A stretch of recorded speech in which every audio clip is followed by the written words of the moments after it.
Welcome back, friends, to the Strange History Podcast, where the past isn't just remembered, it refuses to rest. Tonight, pour yourself a pint, pull up a creaky stool, and settle in.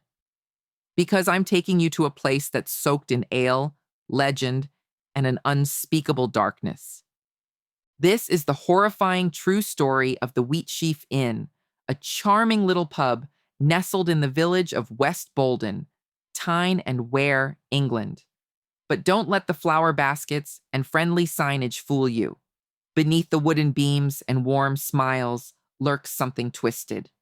This, dear listener, may just be the most haunted pub in the United Kingdom. The ordinary face of evil. By all appearances, the Wheatsheaf Inn is your typical British watering hole. A cozy 19th century pub frequented by locals, families, and weekend ale enthusiasts. It served Sunday roasts, hosted quiz nights, and rang with laughter. But strange things had been happening there for years. Cold spots, whispers. The staff complained of lights flickering and glasses smashing without cause. Patrons heard footsteps above them when no one was upstairs. Dogs refused to enter the cellar, and some even claimed they saw a little girl staring silently from the shadows, then vanishing. But no one really knew what they were dealing with. Until 2004. A psychic walks into a bar. Enter Suzanne Hadwin, a well-known psychic medium from the Northeast, invited to the Wheatsheaf for a charity ghost hunting event. What she expected was your typical pub haunting, some residual energy, maybe a grumpy old spirit who missed his darts league. What she got was something else entirely. Almost immediately, Suzanne claimed she made contact with the spirit of a young girl named Jessica Ann Hargreaves. Jessica, she said, was 6 years old, sweet, quiet, innocent, and absolutely terrified. He hurt me.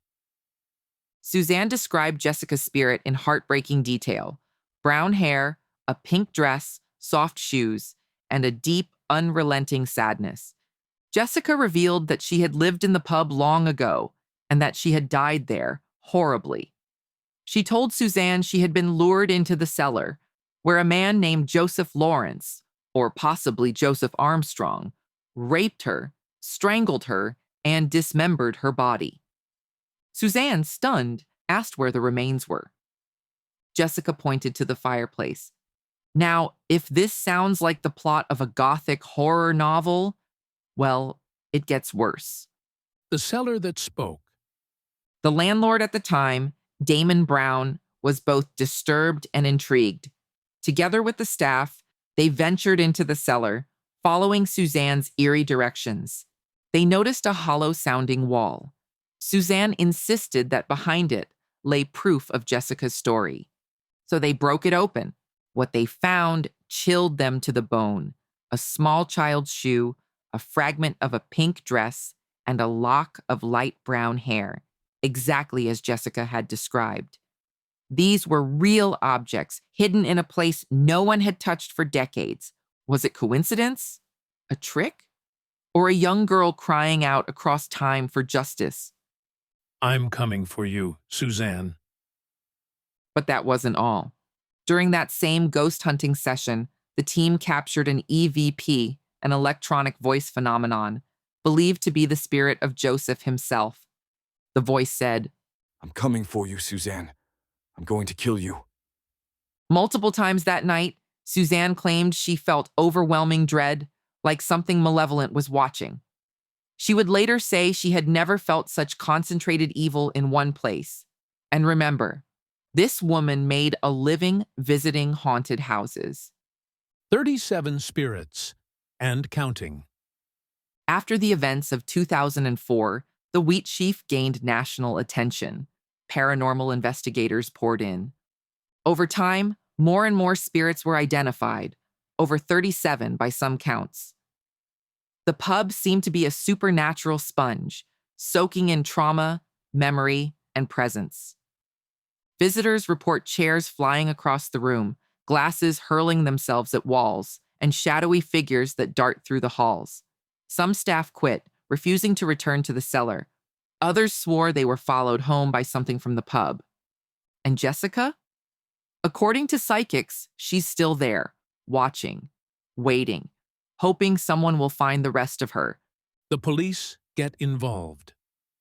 After media coverage exploded, Northumbria police actually investigated. Damon Brown feared there may be more than just Jessica's remains, possibly up to 8 more children buried beneath the pub. That was never confirmed.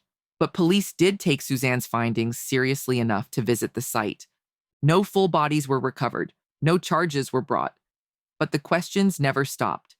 Myth or murder? So what are we dealing with?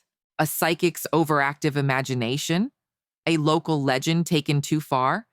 A historic crime that was never documented, but desperately wants to be uncovered? Or something darker, something tied to the land, the building, and the spirits who still cling to it? The artifacts remain real. The EVPs are documented. The sightings continue. And the Wheatsheaf Inn, now notorious, is forever etched into the grim annals of haunted Britain. So if you ever find yourself in West Boldon, tempted by the quaint charm of an old English pub, just remember, some places don't serve spirits. They house them. Thanks for listening to the Strange History Podcast. Be sure to like, follow, and leave us a review. Unless you're a vengeful bartender ghost from the 1800s. In which case, please don't. Until next time, stay strange.